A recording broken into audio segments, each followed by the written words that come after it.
Mchana mwema popote ulipo, hujambo na karibu katika Mwangaza wa Kididi awamu ya saa 7 mchana. Jina langu ni Sara Nzilani. Rais William Ruto ameratibiwa kutoa hotuba yake ya taifa wakati wa kikao cha pamoja cha bunge leo hii Alhamisi Novemba 20 kuanzia saa 8 mchana. Rais Ruto atatoa hotuba yake kuhusu mafanikio yaliyopatikana chini ya uongozi wake, hata hivyo chini ya uangalizi mkali kuhusu ahadi ambazo hazijatekelezwa tangu aingie madarakani mwaka 2022. Katika hotuba yake ya tatu ya hali ya taifa, Rais Ruto ataangazia ajenda ya mabadiliko ya kiuchumi ya chini juu beta ambayo imetatiza kufikia malengo yake makuu. Baadhi ya mambo anayotarajiwa kufafanua ni pamoja na nyumba za bei nafuu, mfuko wa Hustler Fund, deni la ndani na nje, mfuko wa bima afya jamii SHIF, na muundo wa ufadhili wa vyuo vikuu na muundo wa sera. Katika hotuba yake mwaka jana, Rais Ruto alitoa taswira nzuri ya hali ya Kenya, haswa akiangazia hatua za usalama wa chakula. Alisisitiza hatua mbalimbali za uzalishaji wa chakula, mojawapo ya ajenda kuu za utawala wake. Ingawa baadhi ya takwimu alizotaja zilioanishwa na data rasmi, nyingine hazikuwa thabiti ikilinganishwa na ripoti ya utafiti wa kiuchumi wa mwaka 2024 na ofisi ya kitaifa ya takwimu za Kenya KNBS, chanzo rasmi cha data cha serikali. Mwaka huu amedumisha dhamira thabiti ya kuhakikisha kuwa nyumba za bei nafuu zimejengwa na kutunukiwa Wakenya, ikiwa ni pamoja na mafanikio mashuhuri zaidi ya utawala wa Kenya Kwanza. Elimu hata hivyo imetawaliwa na uwezo duni, kulemaza kwa ufunzaji usio wa mshono na mgogoro kama huo umeshuhudiwa katika sekta ya afya, kwani maafisa wa afya wamefanya migomo ya SHIF na imegubikwa na kasoro nyingi. Kwa habari moto. Na tukirudi hapa Taita Taveta, ni kuwa mshirikishi wa shirika la Mama Care kaunti ya Taita Taveta, Mchikirwa Ndelejai, ameelezea umuhimu wa hamasa kwa jamii kuhusu changamoto wanazopitia kina mama wanaojifungua watoto ambao hawajakomaa. Mchikirwa anasema kuwa wanawake wanaopitia hali hii wanapaswa kupata ushauri na saha na vile kushirikiana nao ili kuhakikisha kuwa watoto hao ambao hawajakomaa wanasalia kuwa hai licha ya changamoto mbalimbali wanazokumbana nazo.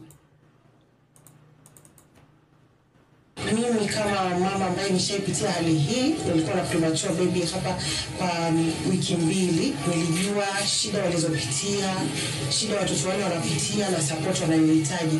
Sikuisikia lolote kuhusu prematurity ama premature mothers and premature babies mpaka pale nilipopatikana, na kwa wale watoto ambao tayari washazaliwa kama premature tuwa support ili wasife kabla ya siku zao.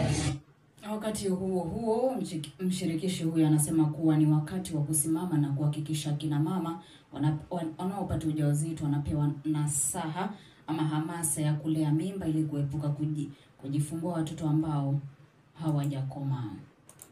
Hawaoshwi hapa, wanapanguswa tu mpaka watakapotoka, lakini tunajua karai hizi zitasaidia kwa sababu hawa kina mama, kama vile experience yangu ilikuwa, mimi most of the things nilikuwa bado sisho because ilifanyika nikiwa na miezi 7, kwa hivyo nilifanya kubutukia. So najua vitu hivi kama hizi karai za kushia watoto inaweza kuwa hawajanunua, so sitasaidia kifika nyumbani.